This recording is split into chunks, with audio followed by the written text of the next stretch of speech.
All right, welcome. Thanks for joining us. My name is Scott, and I'm joined by Ivo, and we are the Gate Geeks. And today we're going to be talking a lot about running economy. So hopefully you get a little bit of benefit out of this, and you can use what we're talking about clinically to help you, your patients, run better, safer, and hopefully more economical. So let's roll it.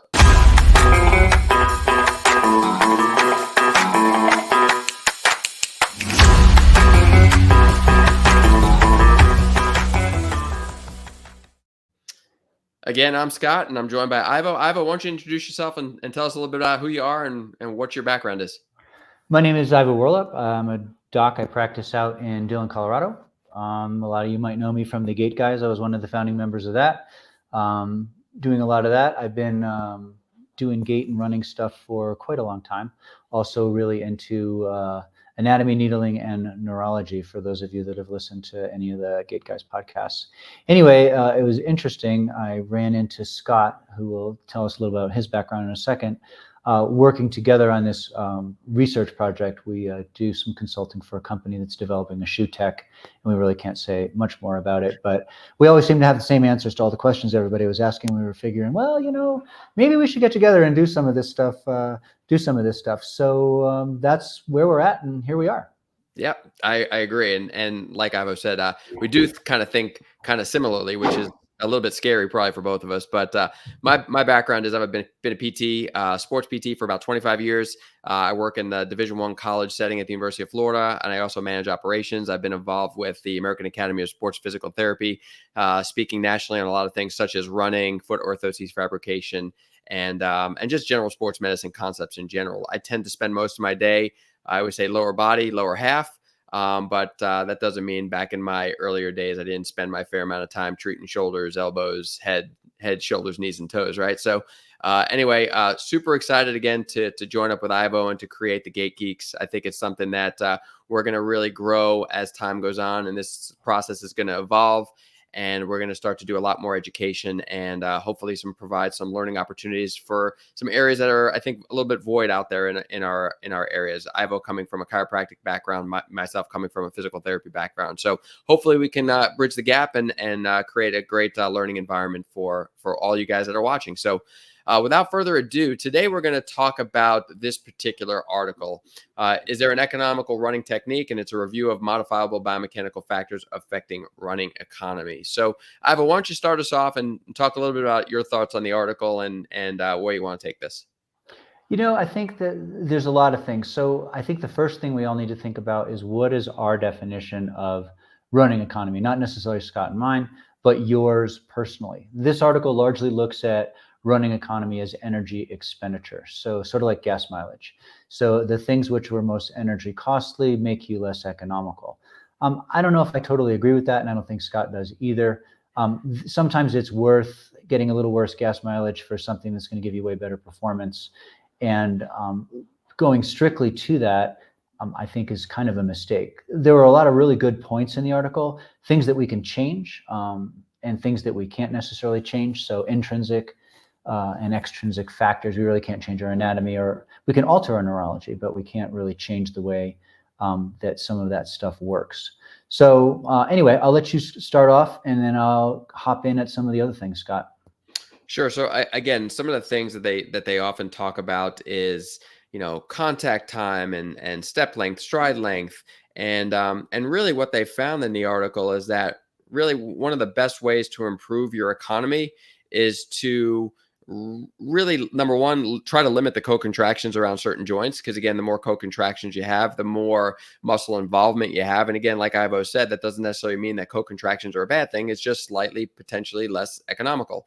And then limiting the amount of hip extension at terminal stance is really what they were talking. Active hip extension, we'll say, at terminal stance is something that they really focused a little bit on, and that's something that I tend to focus on a lot in my patients when I'm working on gait retraining and performance. Is I tend to talk a lot about my athletes about how their foot leaves the ground. So the analogy I like to give with my runners is try to picture the ground that you're running on being a surface of hot coals. And when your foot hits the ground, you want to pull your heel up under your butt. They even in the article spoke about pose technique. In my background, I do have some pose running education in my background. I was taught many years ago by Nicholas Romanov, the inventor of pose. And he and I went back and forth a little bit on some things I agree with and some things I don't agree with. But one of the things I strongly do agree with is the importance of getting that foot off the ground in a certain direction and with a certain intent. And I think all too often people tend to spend too much time on the ground, and they spend too much time on the backside of their mechanics, we call it. And with my athletes and with the elite athletes I work with, getting front side is something we oftentimes press, whether you're doing A skips or B skips as part of the warm up. It's all about getting front side to make good, efficient contact with the ground. And then you return back to that front side position to, again, make another contact with the ground. But again, the things that I would say is getting your foot off the ground quick in a certain manner is something that I emphasize. And again, it is a little bit more economical that way, as opposed to just shooting for a certain stride rate. Stride rate and step rate is important, but I think it's how the foot leaves the ground is even more important. Yeah, and I would definitely agree. One of the big things is the way our foot hits the ground a lot of times is dictated by our anatomy and our neurology. So we've got this interplay between our visual, our kinesthetic, and our vestibular system, which hopefully are all firing on all cylinders as we're hitting the ground. If you have something like a forefoot varus, where your forefoot is inverted with respect to the rear foot, and you're a forefoot striker, then as soon as you hit the ground, you're going to start to have this center of mass movement towards midline, which is going to accelerate pronation and create other things, plus place an increased demand on the posterior compartment, particularly medially, which can or may not be an issue. If you have internal torsion, you're going to have a tendency to strike on the outside of the foot. If you have a forefoot varus with internal torsion, then that's going to create problems. So there's issues there, and then also just things which are going to center around what are your general ranges of motion available to you. Every joint has an ideal. I don't like to say it should be this. It's like ideally this is the situation, but very rarely in the clinic do we see ideal, especially in the clinic, because that's why they're in your clinic, is because they're less than ideal. One of the big things the study talked about, it goes through a lot of different factors, and it's a decent read. It is free full text, so you can just download it and read it for yourself. But a couple of the big takeaways: one, if you're a less experienced runner, making changes, one, is going to be more metabolically costly, but two, you're going to see greater changes overall in the economy as that's going on.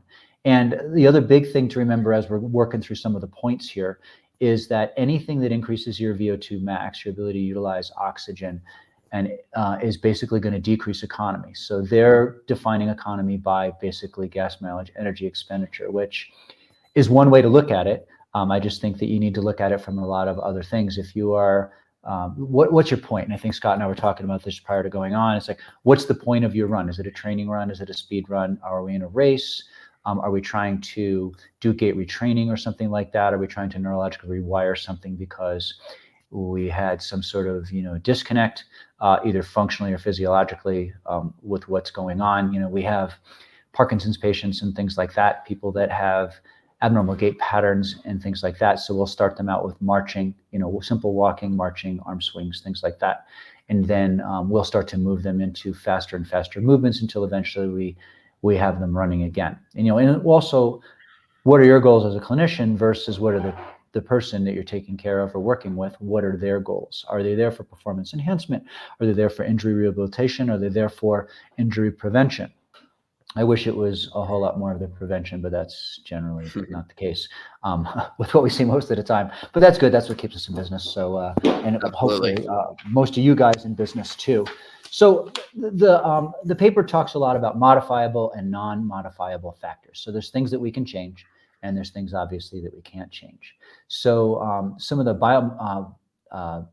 modifiable factors are things that you are in control of. You can control kind of where your foot is hitting the ground if you want to, and you go off autopilot for a little bit. You can consciously control how much muscles are contracting or not contracting. You can control your foot placement under your body and where your center of mass is. And if we keep that center of mass forward at foot strike or forward of foot strike, we're going to continue to have this falling forward motion. So rather than having to push ourselves forward, we're just assisting that push with a little bit of an extension moment, which occurs hopefully quickly with a strike immediately underneath your body, rather than actively trying to extend your hip out way at the end of your terminal stance pre-swing phase, or however you want to classify it running wise. One of the things you brought up earlier on, I just want to touch on, which is something that I always hear is, people tend to choose their most economical running form, speed, etc., right? Form. And I think this paper really identified nicely that the elite runners that are really experienced tend to do a good job at this. However, very, very much is the case, our novice runners don't have that ability. And I can't tell you how often it occurs to me in the clinic when I'm working with a runner, when we work on their form and we change their cadence or we change their form, we manipulate their stride and their step rate and their stride length. Um, they look at me and they say, "Oh my gosh, this feels so much better. Why did I never do this before?" And my answer is because you didn't know any better, right? So I really do believe that, they talked about a 3% change for the more experienced runners is something that is within the norm. I think it's really, really significantly greater than that in the novice runner. Whereas I really do believe that their inefficiencies can really be improved upon by manipulating certain, we'll say, intrinsic factors as well as extrinsic factors too. But I really do believe that they are the ones in which we can make the most improvements on running economy by addressing their modifiable factors, the ones that we can really kind of go after. So, do you have thoughts on that, Ivo? Absolutely. I think, you know, it's like, and I don't know how many people, I'm probably dating myself. There was a great movie called What the Bleep Do We Know? And it's all about quantum physics. But the whole point of it, a lot of times, is one, what you pay attention to kind of grows. And in the case for, if you don't know what to look for, then you have no idea that you're doing something that's, not efficient or anything like that. Or, oh, it always hurts when I do it this way, so I do it this way. And a lot of that is somewhat habitual, and sometimes making really simple changes makes a huge difference, not only in the comfort, but also in their perception of what's going on. And a lot of times speed. We did a study a while ago looking at orthotic changes, not in runners, but we looked at it in cyclists. And what we did is we basically used lactate testing to figure out economy. And what we found out was that orthotics did boost performance more so in people that were more experienced riders than it did in non-experienced riders. But again, we were just improving economy of what's going on. There's not a lot of data right now, at least with this paper or that I've seen, and maybe Scott has seen something different, that shows that orthotic really changes. It definitely changes biomechanics, so kinetics and kinematics. It changes neurological input depending upon texturing of the surface of the orthotic and things like that. But I haven't seen a lot of studies that it improves economy in the sense that it decreases VO2. I It think they're supposedly talking a makes lot it. about, yeah, I think some of the studies with the carbon fiber plates and some of the orthotics that actually give you some like the super shoe type of phenomena, but built into an orthotic. I think there is some belief that at least some people feel like there is some benefit there. But again, I don't think every orthotic is made the same, right? So I think to blanketly say that orthotics help improve economy, I think is false. But I think there are certain materials that can facilitate a more economical propulsive phase of the gait cycle to help kind of with that function. So I think most of my readings on orthotics is, you read 5 papers that throw you one way, you read another 5 papers that throw you the opposite way, right? So it's all over the place. And again, part of that is, I think, because there are so many variables to deal with. Again, just because I want to post somebody doesn't necessarily mean that Ivo, looking at the same person, is going to want to post them. And what materials does Ivo choose to use for his orthotic does not necessarily mean it's going to be the same one I choose to use based on what I'm comfortable with, what my lab has, etc. How deep is the heel cup? All of that's going to vary. There's a lot of different variable factors. Plus, you throw on top of that, what does the athlete look like? What's their body morphology like? Where is their weak link in the chain? And I think all of those factors make a lot of these orthotic, studies so difficult to pinpoint as to benefit, not benefit, improvement, non-improvement. And I think just muddies the water, and I think sometimes can give orthotics as a whole such a bad name. But For me, I think there's no denying the fact, and again, this isn't really an orthotic talk, but there's no denying the fact that orthotics do cause different. They cause change. Now, whether or Mhm. not those changes are desirable or not, we can debate back and forth, but we know that we can change kinetic and kinematic variables with the use of an orthotic via posting, via cushioning, arch contour, whatever it may be. We know that we can change those kinetic and kinematic variables. Again, the question lies is that change that we're making what we should be shooting for? Is that the desired change? Yeah, and does it work for the patient? What is their perception of what's going on and what is actually going on? We'll have people that we see they'll come in with certain types of orthotics that really don't. It's kind of like a pizza box, Hmm. pretty flat and everything else, and they'll swear that everything is absolutely so much better. Hmm. And maybe in their mind it is better, and sometimes small differences can make a big change, sometimes not. But in the construction of the orthotics as well, we build things very specifically. We have a custom lab. Nothing comes off of a big machine. Everything's built by hand. And that's kind of the way we do it. Not that that's right or wrong. That's what's Hmm. worked. And then what are we trying to accomplish? But Hmm. anyway, kind of getting back to the paper a little Yeah. bit. Yeah. Um, we They should do think. talk about shoes. They do talk about shoes in the paper. They do, and they were saying that minimalistic shoes are definitely a little bit more economical, as is Hmm. barefoot running, Hmm. than maximalist type shoes. Not to say that there's not a time and a place for that, but that goes back to all those studies that are showing with maximalist shoes, you're actually, increasing your ground reactive forces and you're decreasing your metabolic efficiency. Not to say that millions of people don't love maximalist shoes. We see them in here all the time, and for some people it's a great thing, and for some people it's really not a great thing. Again, what You're are you just trying to carrying accomplish? more weight for the run, right? It's like running with an ankle weight on Exactly. your foot. So. Yeah. And speaking of weight too, there was an ideal weight they talked about, which I thought was very interesting. They were saying anything 440 grams or Mhm. less was generally more efficient, which kind of leaves us in the less posted, less cushioned sort of shoe.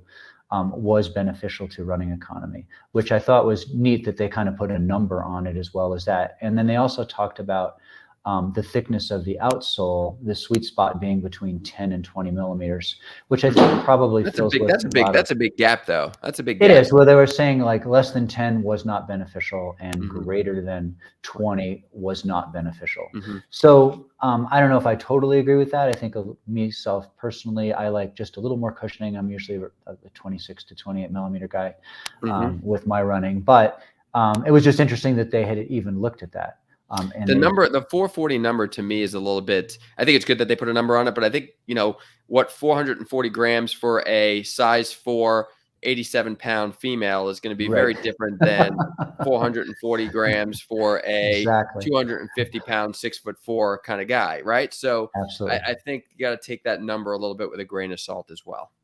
Yeah, it would have been better, I think, if they would have made it like a percentage of body weight. And they Correct. said, okay, for these people with these anthropometric measures, then this is it's this percentage, Correct. which would have been good. But it was still interesting that they kind of found a sweet spot as far as that goes. And that's going to be the same for cushioning as well. Uh-huh. People that are lighter and smaller, 30 millimeters of cushioning is going to feel totally different as opposed to the 250-pound linebacker that Hmm. you're taking care of as well. What's your thought on? So I oftentimes talk about, when I first started out, you would think somebody came in with a stress fracture to their foot. You'd want to get them in as much cushion as you possibly can to create this nice soft bed around that injured piece of tissue. And as my career progressed, you start finding out, what, maybe a more rigid, harder shoe is actually better because they're actually going to be forced to utilize their knees and their hips to cushion the load a little bit more. And I oftentimes liken it to when I talk to my gymnasts, when a gymnast hits a mat, they're taught to punch the landing. Why? Because the cushion is so cushiony that they don't feel stable until they really kind of push through it and get to that bottom of the mat so that they can actually stabilize and land with any type of normalized stability posture, right? And then likewise, the opposite is true. If you're jumping off of a 1-story or 2-story building, you're going to land, you're going to hit the ground as soft as you possibly can. You're going to flex at your knees. You're going to flex at your hips. You're going to drop your body weight down. You're not going to try to punch into that ground as hard as you can because you're going to try to realize, and that ground is going to be coming very quick and it's going to hurt if you land too hard. So I think oftentimes we stick these shoes on that are very, very cushioned, and our body goes into lazy mode and says, I don't feel the ground. I don't need to use my knees and my hips to cushion that as much. And therefore they tend to have greater ground reaction forces into the shoe itself, because again, they're just not forced to use their rest of their body to cushion. Yeah. When we get people with stress fractures, we put them in a stiffer shoe. Yep. Generally speaking, we make sure that there's adequate, unless they have a hallux limitus or something like that where they can't bend their big toe back. We make sure that there's adequate flex at the first MTP so they can get into that high gear push off. But we generally are going to put in something less cushioned, right. In general, rather than that. We reserve cushioning, right or wrong, largely for people. I practice in a resort community that are like wait staff and people that are on their feet, hospital workers and stuff like that all day long, only because it's a lot of repetitive motion and it's just a lot more comfortable, and they perceive less muscular fatigue at the end of the day and less discomfort in their, lower extremities and stuff like that. So that's kind of how we do it. So, yep, I would agree. Yeah. It's so So what do funny you think? Go ahead. Sorry, go ahead. No, go ahead, Scott. I was gonna say, it's very funny when patients come in for an orthotic or even a shoe for that matter. They always want cushion. Always want cushion, no matter what. That's what they think is the most important thing. I remember specifically a football player I had of mine that wanted his foot to actually wanted me to make an orthotic that was almost out of memory foam, because he perceived that his foot needed to just kind of sink into this nice spot and just stay there and be protected at all times in this type of environment. And he didn't understand the importance of using the actual orthotic to create some stability for them to be athletic. It's not just this pillow that it needs to sit in at all times, right? So I just think that generally speaking, most people want cushion. And unfortunately, if they want cushion and you don't give them cushion, whether it feels good or not, oftentimes their mind's already made up. Like, this device is going to be too hard for me. It's not right for me. I want something softer. You're fighting an uphill battle. I just wonder if you ever experienced that as well.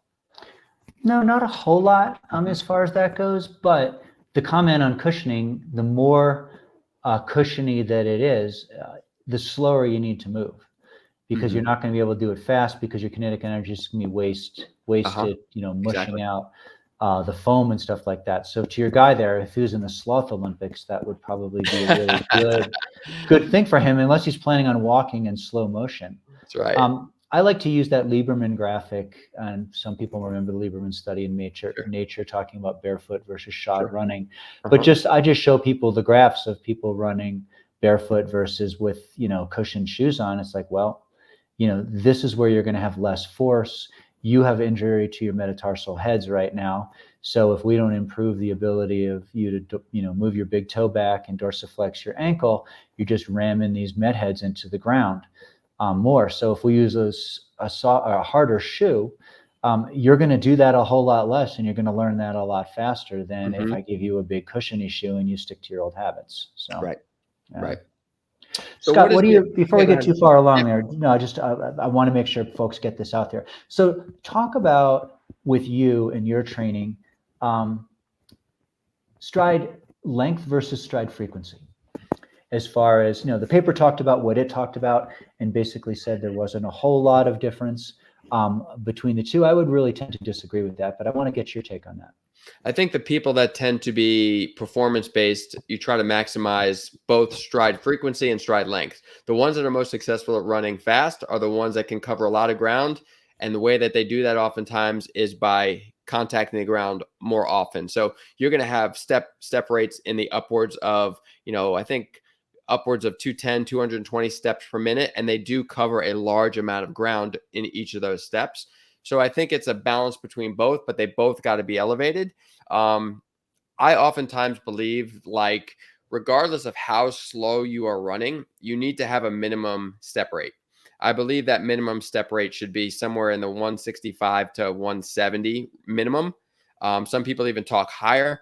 I'm happy if somebody can get me to 168 at a very, very slow pace. We're talking like 12-minute mile. I think that's fine. I think if you start going with a slower step rate at the slower velocities of running, I think that's when your overstriding comes in. And that's when landing far out in front of your center of mass comes in and increasing horizontal braking forces comes in. So I think at a slower speed, but a higher step rate, you're able to almost force that contact to be closer to your center of mass, making you a lot more efficient at contacting the ground. So less acceleration, deceleration, because you have this moment of deceleration when our foot first With the hits the braking force ground. of that initial Correct. contact, Yeah. correct. Yep. As far as that goes. Yeah. We Yep. have this saying in the office when we're working with people like that, because we put them on a tread, and we try to always get people to tune into the sound. What does it sound like? Do you sound, and try to make it sound the same on both sides, and also don't run like an elephant. That's what we tell people, and there's a Chinese saying that talks about that. In other words, be super light on your feet, and the best way to do that is going to be to increase that frequency somewhat, and then as you start to get faster and faster, you can start to increase your stride length just a little bit as it goes along, provided you're continuing to kind of strike and keep that center mass under your body. The further out front it is, the less efficient and the less fast you are, and the more likely to create some sort of an injury, I think, you're going to have. The more we can be right under that center of mass. And we teach, if you can look down, if you can see more than just the front of your laces, then you're striking out too far in front. Mm-hmm. Yeah. I like to give the analogy. I'm a big analogy guy, but I like people to visualize what they are doing on a skateboard, right? So if you're on a skateboard, one foot's obviously on the board, the other foot's sliding back and contacting with the ground. If you are contacting the ground out in front of yourself, that skateboard would stop. You want that movement to be nice and smooth, like you're on a skateboard, contacting almost in line with your other foot that's on the board, for it to really be as efficient as you can. Anything less than that is going to make that movement very, very, jagged and very kind of stop-starty, which is exactly what you don't want to have happen. So that skateboard analogy, and I often like to use like riding a bicycle analogy, where that circular kind of elliptical motion of the foot rising up occurs, rather than extending way far back behind them. And again, that motion is really what. So I'm a big fan of like the arc trainer and the ellipticals and stuff for cross training, because I think they do help get that foot in the direction I want it to move as it's leaving the ground. Because I always say, like, unless you fly, when your one foot's in contact with the ground, if your first thought as soon as it hits the ground is to get it off the ground, your other foot has no choice but to drop to the ground when the time is right. If you flew, you wouldn't have to do that. But because none of us can fly, when one foot comes up, the other foot's got to come down. It's that gravity thing. The two things I always say that we can't beat is father time and gravity. They always win, right? So if you're concentrating on contacting underneath your center of mass, being really active in how and the direction in which your foot leaves the ground, and try to make that occur real fast. It's not necessarily super high depending on the speed. So I always say that heel pull is really indicative of how fast you're going. So it doesn't need to come all the way up underneath your butt when you're running very slow, but it needs to go in that direction. So for me, it's a lot of directional movement. It's a lot of proper cueing. I never tell somebody how I want them to hit the ground in terms of forefoot, rear foot. I much rather tell them how I want their foot to leave the ground, and I want that foot contact to be natural. So like when you're running in place, I use this all the time when I'm teaching, is I want you to run in place. And when somebody runs in place, they always land underneath their center of mass on the balls of their foot. I don't have to tell them to do that. It's just natural. So when they're running normally, that's the natural occurrence I would like them to have, if at all possible. Because again, if you run underneath your center of mass, running in place on your heels, it's just a very unnatural type of feeling. And most people don't like doing that. So I've never had a course where I taught where I had everyone stand up and I had them run in place where somebody ran on their heels. It just doesn't happen, right? So I tend to concentrate on how the foot leaves the ground rather than how it hits the ground. Yeah, I think that I definitely agree. And it's funny that the paper talked about how the contact time that the foot actually is on the ground really doesn't make, there were equivocal results, 6 of Correct. one, 6 of the other. And Yep. I would have to disagree in some respect because, Mm-hmm. like you're talking about, I think you have to have that fast turnover. I love the skateboard analogy. I've never used that. Mm-hmm. We use the bicycle analogy all the time. We always are telling people, Mm-hmm. round out your gait. Let's Uh-huh. make it round. Let's try to get your heel to your butt. And in our office, it's not necessarily beyond range of motion, but we really emphasize, ankle dorsiflexion, hip Sure. extension, just that's a super important thing. And they don't have to actually have to actively extend the hip, but they need to have that range of motion available to them. And if Correct. they are, because they're initiating forward drag of the leg with their psoas, their rectus femoris, their gracilis, their tensor fasciae lata, rather than initiating with the abs and using the other things to perpetuate, then that's creating this not enough hip extension. If you can't get into enough extension, try running and just keeping your legs in flexion the whole time and never letting it do that. It's going to get tiring. It's like crouch walking. It's going to get tiring very, very quickly. Mm-hmm. So, but getting that off the ground and then, kind of like recocking the gun, getting that knee right back up and forward. So we're there again, provided that they're using the mechanics. And hopefully all you guys are, most of the people listening to this are clinicians or coaches or whatever, you're checking ranges of motion. I mean, Mm-hmm. if you don't have hip extension passively, it's going to be really hard. And you can look at it actively, or if you can't think you can see it, just take your iPhone and slow it down, Mm-hmm. take a video. If they don't have that hip extension and you don't correct that, and all of a sudden you're setting them up for failure for a whole bunch of other things, no matter how good or fast or whatever. One of my favorite things to do is always look at super efficient runners like Usain Bolt and people like Mm-hmm. that, or not, I shouldn't say efficient, but fast runners. Mm-hmm. And then you go through and you look at, you slow it down, you start looking at all the biomechanical faults that you're seeing there. And you're like, wow, I wonder if they clean that up, if they'd be even faster, or Correct. I would agree they with be that. slower because they're not, that's the way that they train themselves, and like Scott was talking about initially, self-selection, particularly for experienced runners, is important. And going slightly less than your normal stride length, I think they said 3% in the study or Three. something like that, Three. Yep. was more efficient as far Mm-hmm. as that goes. And that's probably an accurate statement, given all the stuff that we've been talking about here. Yep. So we've got that deceleration factor too. And then where does the foot strike the ground? In other words, are they a heel foot, midfoot, or forefoot striker? We don't generally tell people where to strike. However, if they have an issue, we will tell them where to strike. Because Exactly. if somebody's coming in and they got a knee problem and they're a big heel striker, it's like, dude, if you want to run this race in 10 days, it's like, there's no freaking way you're going to be able to do this. Right. So we're just going to have to do a crash course in midfoot and forefoot striking Mm-hmm. to just load your posterior compartment. Your calves are going to kill you, but at least you're going to make it through the race. Because I don't know how it is, where you are, but Leadville 100 is coming up here, which is a Uh-huh. huge mountain race. It's 10,000 feet of elevation gain. Over 100 miles. There's 2 huge peaks that they have to cross. And I'll see people come in with a raging Achilles tendinopathy 10 days before the race. It's like, well, I've got to run this race. Mm-hmm. They're like, oh, wow, nothing like giving me a little bit of time to work on this, But anyway, you can make some pretty big changes pretty quick, but checking those ranges of motion and making sure they have adequate ranges of motion. And that's what I think. And I know we're not talking about orthotics, but that's where I think orthotics come in, because they give people mechanics that they don't necessarily have or can't have biomechanically at that point in time. And then we do, and I'm pretty sure Scott does the same thing in his office. We call it orthotic therapy. It's not set and forget. You don't Mm-hmm. cast them and then walk away and then they're good. We are always trying to pull correction out as people are doing their exercises, getting stronger, gaining more range of motion. So eventually my goal is to get you Yep. out of orthotics. I don't want you there. Mm-hmm.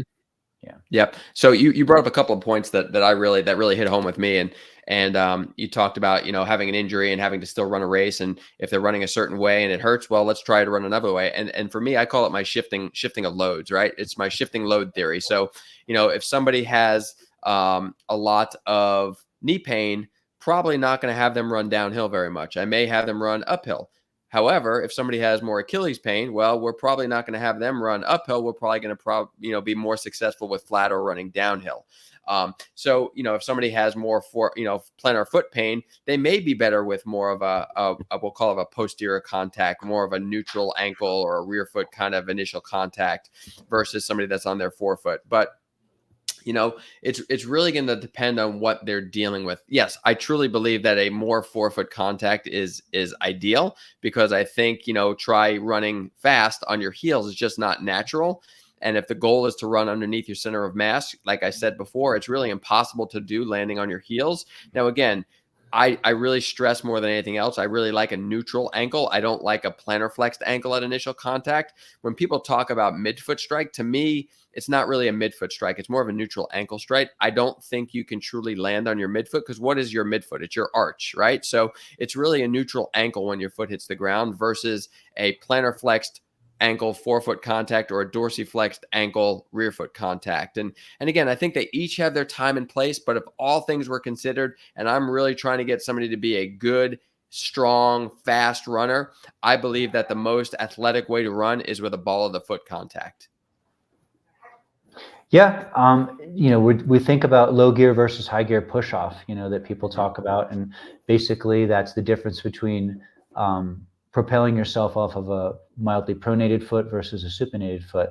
The high gear push off is definitely, the forces should travel from the heel up the lateral aspect of the foot, come across the metatarsal heads and exit out the first, and provided you have adequate hallux dorsiflexion, away you go and moving forward. But some people that have, elongated second metatarsals and Morton's toes and things like that, they toe off of a different area. So it's a matter of working with that and helping them to gain the most efficiency out of whatever their anatomy happens to be. We don't necessarily say midfoot. We just say keep your foot parallel with the ground when it hits the ground. That's the cue that we use a lot of times, because people don't understand a lot of doctor talk most of the time. And if I give them something really simple, usually they'll have a tendency to remember that. And if not, they're going to tell you really fast, and you're going to know, because they're going to be coming in, well, I'm training and I've got this huge problem. And sometimes you just can't work through it, and you just have to say, look, this isn't going to work for you. This is not going to be your best race, or use it as a training run, or don't do it as a time. This is just going to be like, you're going to go out and look at the scenery, because, I don't want to be discouraging, but being realistic, it's like you've got a big comp coming up in 6 months. If you want to be able to do that and do that well, then you're going to have to kind of forego this one. So. Right. So the article talked about, looking at those modifiable factors and seeing if you can address them, right? So at least some of them. And I think for a lot of it, to the naked eye, some of the metrics and some of the things that you are trying to see as quote unquote a problem, and thus a fixed problem, you need some tech or some way to quantify what you're looking for and whether or not that change has occurred or not occurred. And for me, again, I'm not affiliated with this company, but just wanted to show, like one of the tools that you could use, and there's a lot of different ones, whether it be video analysis or some type of IMU. And the IMU is real helpful in sometimes giving you some feedback. Now, again, the goal of this is not to concentrate on the numbers, but just know that there's some tech out there that's pretty inexpensive that allows you to look at things such as vertical oscillation. You can kind of look at. You can look at, how much shock or how much vertical ground reaction force or how much braking force, which is the horizontal braking force somebody has. So there's tech out there. You can look at step rate, contact time with the ground. So the point I'm trying to make here is that, if you think there's a problem, why do you think that? How can you measure that? And then if you impose some kind of change, is that change affecting what you think it is? And I think, if you're not testing, you're guessing. That's something we say quite a bit in our office, whether it be, doing some isokinetic test, or whether we're doing a test to look at, performance on a force plate, etc. Numbers are helpful. Our eyes are also helpful, and putting those two pieces together to make a nice, clear picture, I think is really beneficial for our runners. And I know Ivo uses other things in his office to kind of help clue him in on whether or not the changes he's trying to make, are they being made, yes or no? Yeah. We use a lot of visual stuff. We use, we used to have big camera systems and stuff like that. iPhones are great right now, and you can step stuff down really quick. And if you throw it into, some other software that's out there, you can slow it down and do measurements and things like that. I find I can do most stuff just on a phone. educating the person as to what's going on, why it's going on, and then relating that, I think, is most important, and that really has a tendency to hit home. I Yep. love the IMU idea. That's something we're currently not using Hmm. here. Of course, we're using it in the study thing that we're doing, but Hmm. that's just, I wasn't aware that stuff was available that was so inexpensive, that measured so much. Most of the ones I saw are looking mostly just at simple things like step rate and stuff like that, and most Hmm. people can count and get that. But I yeah, think those are the big things, and we use pedographs, which, pedographs are great. Hmm. yeah, which is basically a pressure map of the foot. You step on a mat, it's got like it's inked on one side, and as you Some walk people across call it it, a Harris mat. Harris Mat is the other one. He's the original Hmm. guy. Harris and Beath were the ones that discovered it back, or invented it back in 23 Hmm. when they started this. And now, of course, there's all sorts of electronic systems which are looking at plantar pressures, which really do tell you a lot of information. It's certainly not the end all, but it does give you a lot of really good information about what their biomechanics, or what, more importantly, what their compensation pattern looks like, Hmm. and how it is that they're making it, through the day. I think more clinicians should be using, and I'm guilty of this too. I don't use the pedograph much in my clinic. I wish I used it more. But I do think that we all have little clues on our feet, and they're called calluses, that sometimes can tell us the Mm. picture as to what's going on at that level. So I think understanding callus patterns is super, super important. And I think it's an art that a lot of people don't truly appreciate. So if you have a callus underneath your second met, why is that occurring? Is it occurring because they're hyper flexible through their first MTP and their first ray, and their first ray is unable to be stable, and thus they're pivoting off their second? Do they have a pronation callus on the medial aspect of their first MTP and their hallux, because they're actually creating a medial whip as they push off? So those are all clues as to what's happening inside the shoe, and it's just based on friction.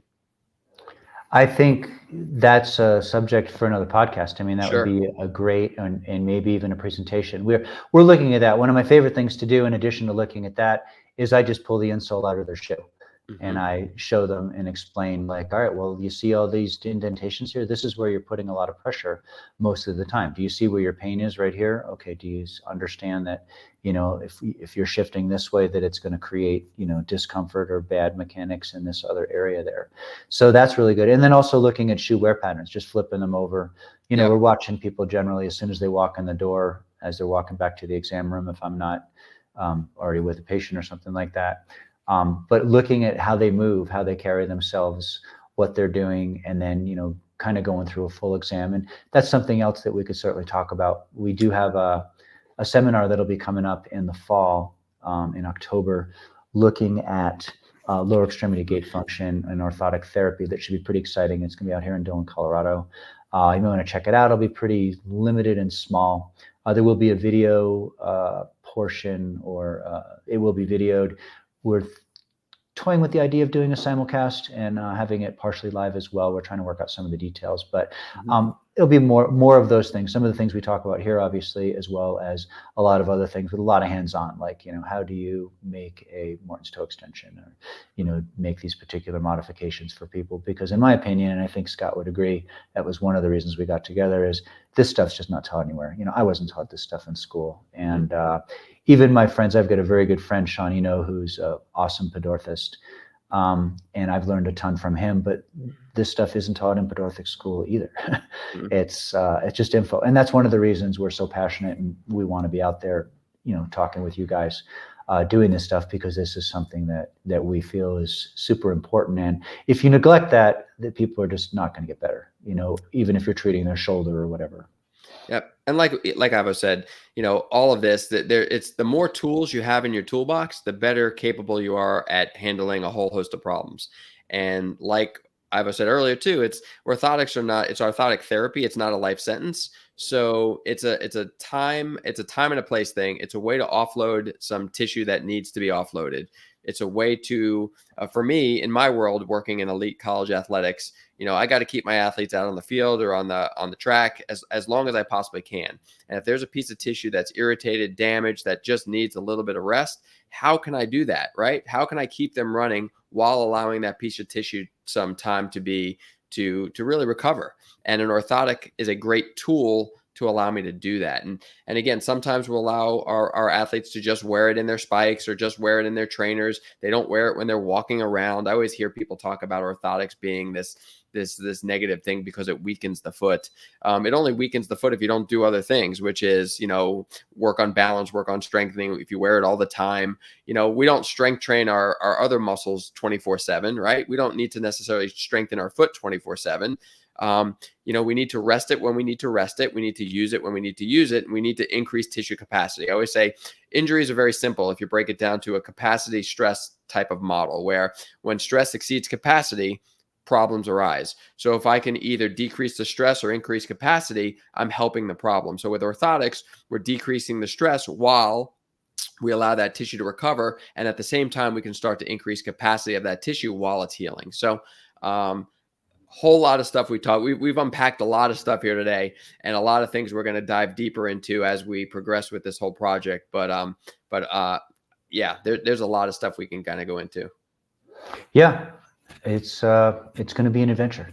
Well, do you have anything else you want to leave on the article back that kind of brought us all together here with this running economy? I think that's good for now. If you have particular ideas, drop us an email, thegategeeks@gmail.com. If you want a particular topic or something like that you'd like to talk about, we've got a lot of our own ideas. We're going to try to put out a couple of these a month. We've got some guest people lined up as well that we want to talk to about some of their stuff, friends of Scott's, friends of mine, that have been doing this stuff as long as we have or longer. So that would be kind of important. Head over to gategeeks.com. We've got some articles up on the blog there that you can take a look at as well. We're just starting to add content since we just sort of launched this officially, end of June this year. But yeah, tune in if there's particular things you'd like to know. Scott's in Gainesville, Florida. I'm in Dillon, Colorado. I know we both have quite a few interns and stuff that run through our office all the time to do all sorts of things. If that's something that interests you, let us know as well. Absolutely. So again, thanks for joining us, guys. We're going to do this again soon.